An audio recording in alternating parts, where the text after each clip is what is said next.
There was a silence in the courtroom that day. A deep, unsettling silence.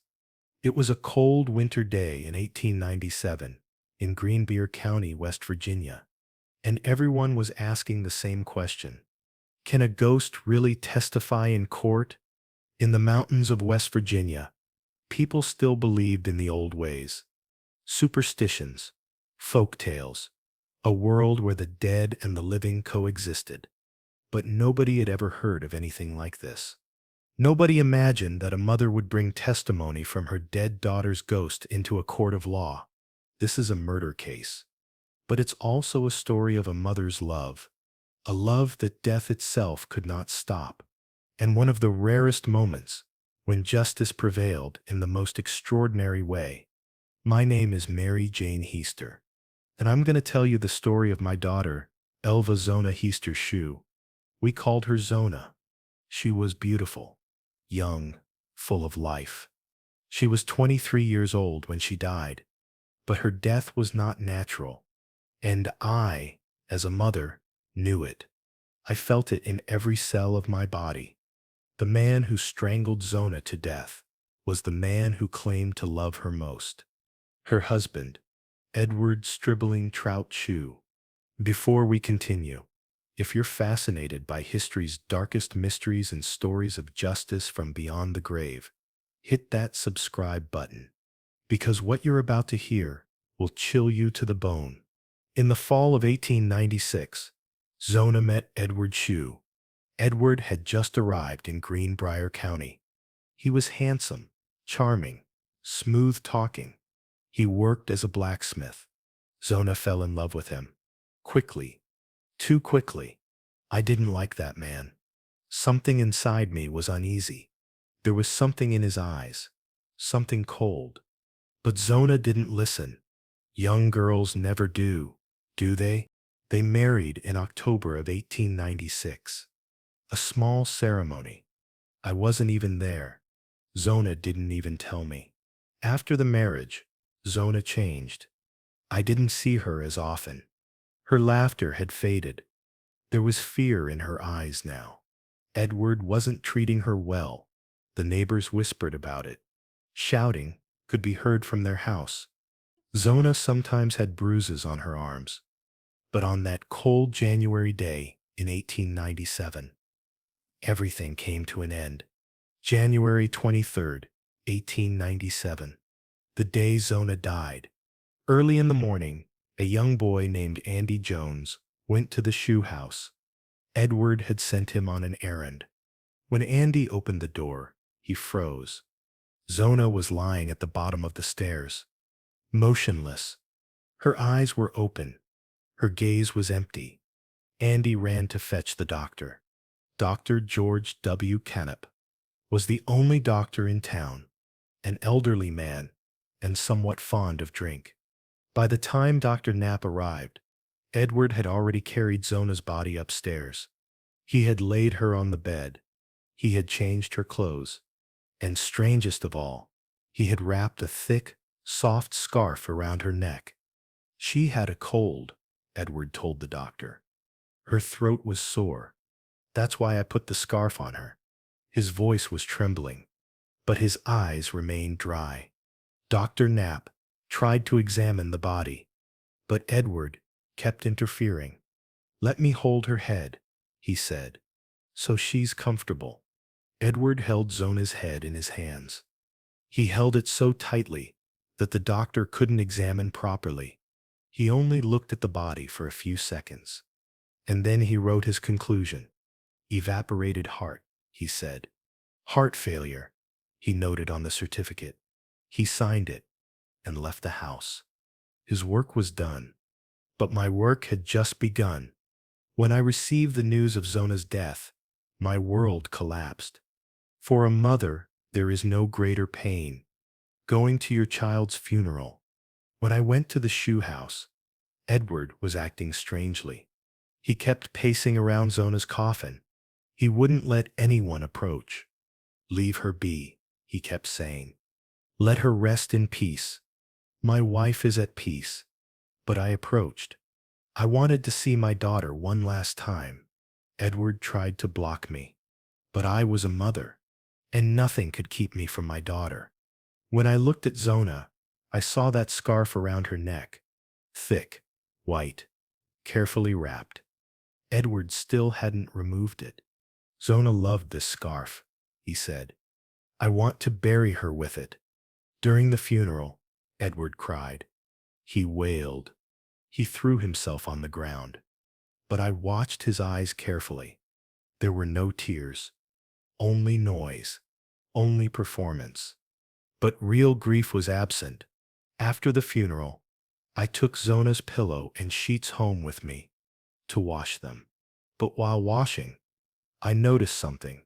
The pillow had a strange smell, and inside the pillowcase, there were reddish-brown stains. Was it blood? I couldn't be sure. But that night, I couldn't sleep. A single thought kept spinning in my mind. Zona did not die of natural causes. Someone killed her, and that someone was her husband. For weeks, I couldn't sleep. I thought about Zona constantly. I imagined her last moments, her eyes filled with terror, her cries for help. And then, 4 weeks later, she came. Zona, her ghost. The first night I saw her, I wasn't afraid. Strange, but I wasn't afraid. She was my daughter, dead or alive. She was still my daughter. She stood in the corner of my room. She radiated a pale light. She looked sad, and she spoke. Mother, she said. Her voice was echoing, distant. I need to tell you something. And that night, for the first time, I learned the truth. Zona appeared to me 4 nights in a row. Each night, she told me more. Each night, the picture became clearer. Each night, my heart broke a little more. On the first night, she stood silently, just looking at me with those sad eyes, as if gathering courage, as if deciding whether to burden me with the horrible truth. He killed me, Mother, she finally said. Edward killed me. My blood ran cold, but I wasn't surprised. Deep down, I had known all along. On the second night, she gave me details. We had an argument, she said, about dinner. I hadn't cooked meat that night. He flew into a rage. An argument about dinner. My daughter died because of an argument about dinner. He grabbed me by the throat, Zona continued. He squeezed. I tried to fight back, but he was too strong. She showed me her neck, and I saw the marks. Dark, brutal marks where his fingers had been. He broke my neck, Mother, she said. He twisted it until it snapped. And then she turned her head, turned it impossibly far, all the way around, to show me how he had done it. I wanted to scream. I wanted to run, but I couldn't move. I could only watch as my daughter showed me how she had been murdered.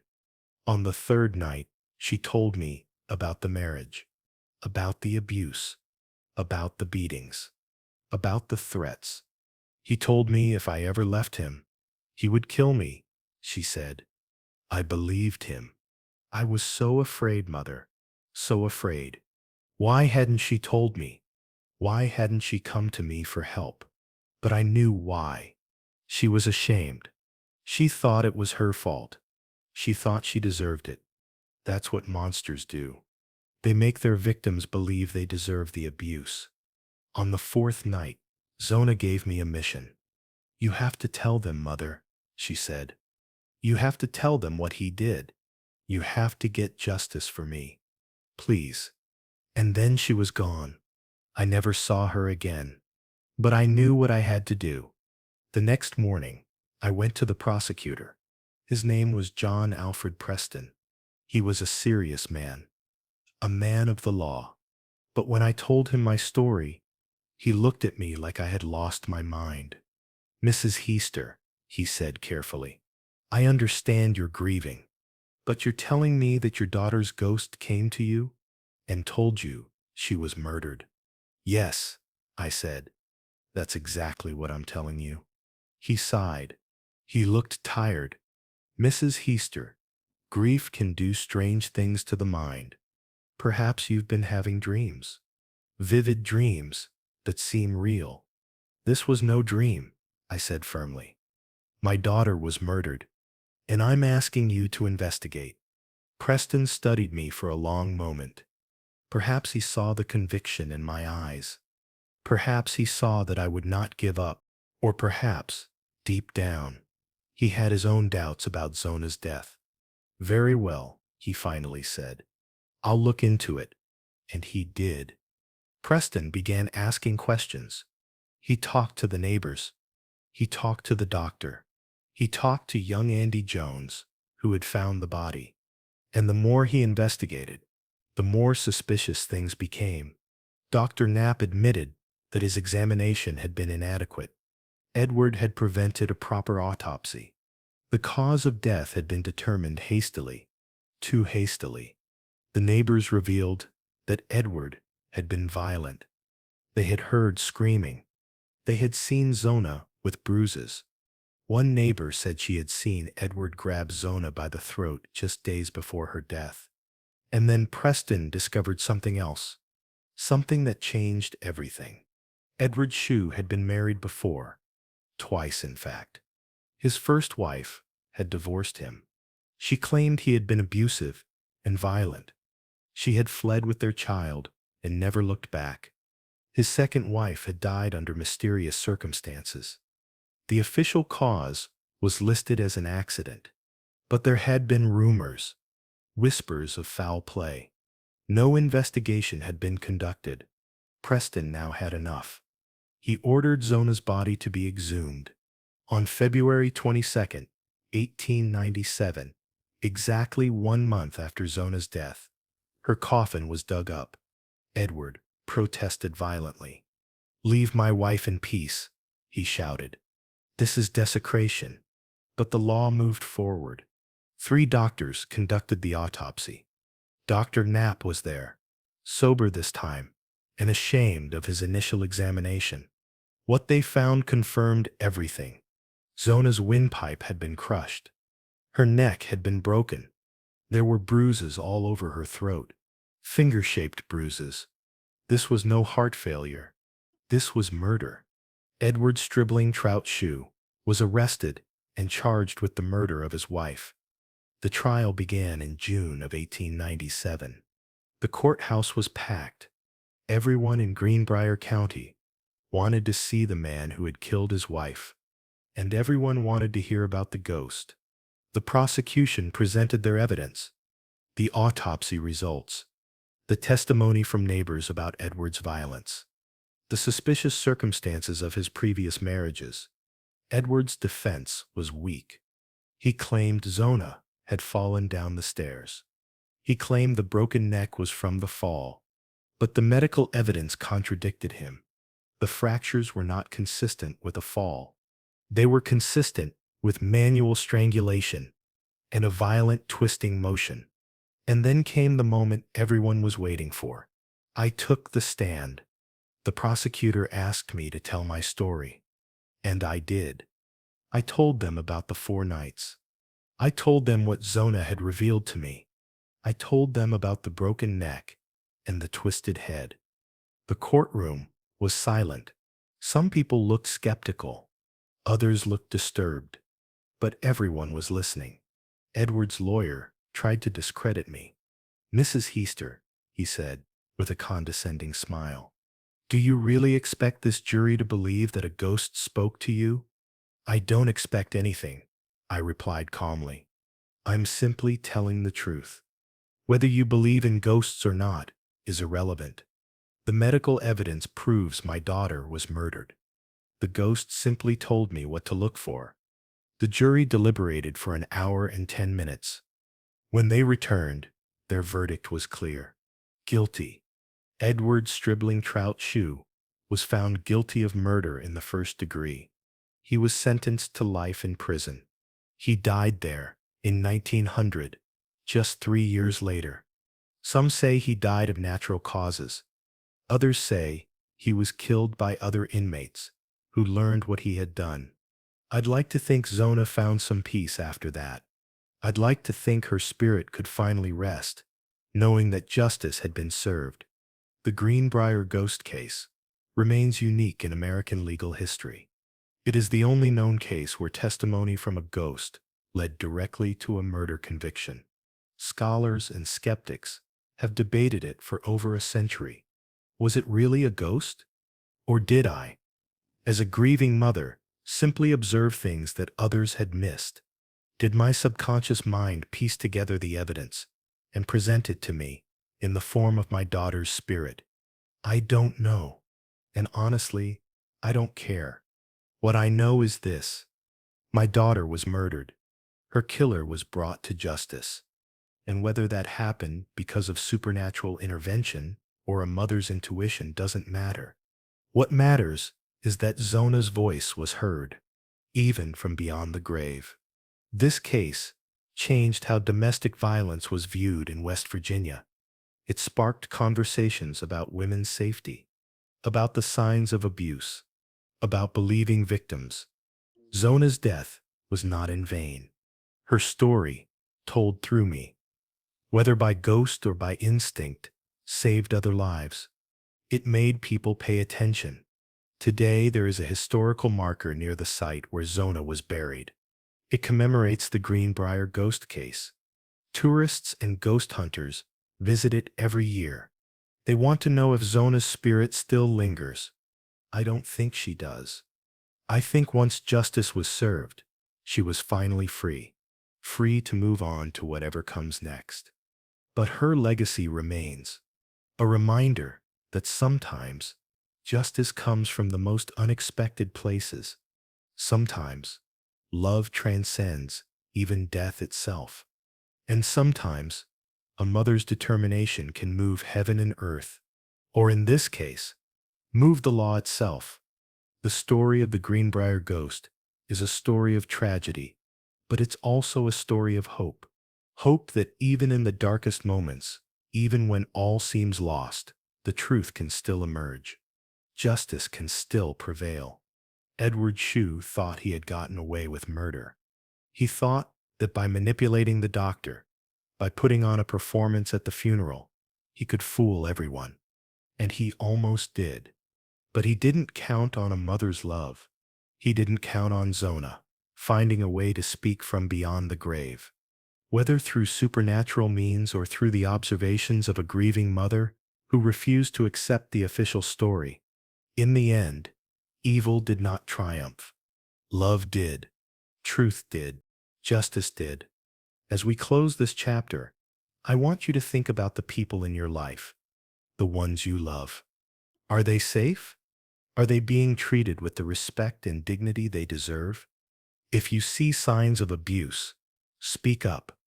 If someone you know is in danger, help them. Don't wait for a ghost to tell you something is wrong. Zona's story should remind us all to be vigilant, to protect the vulnerable, to never turn a blind eye to violence. And if you're someone who is currently in an abusive relationship, please know this: it is not your fault. You do not deserve it. And there is help available. Reach out. Tell someone. Get away. Your life is precious. Your voice matters. Don't let anyone silence you. Zona's voice was silenced by violence. But through me, through her mother, she spoke again, and her words brought justice.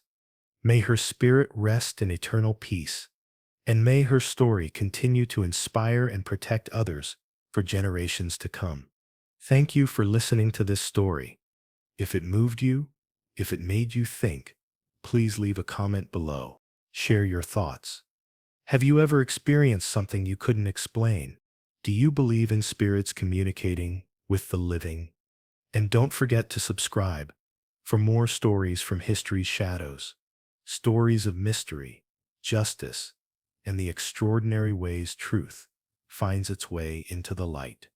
Until next time, stay curious, stay compassionate, and remember that sometimes the most powerful voice is the one that refuses to be silenced, even by death itself.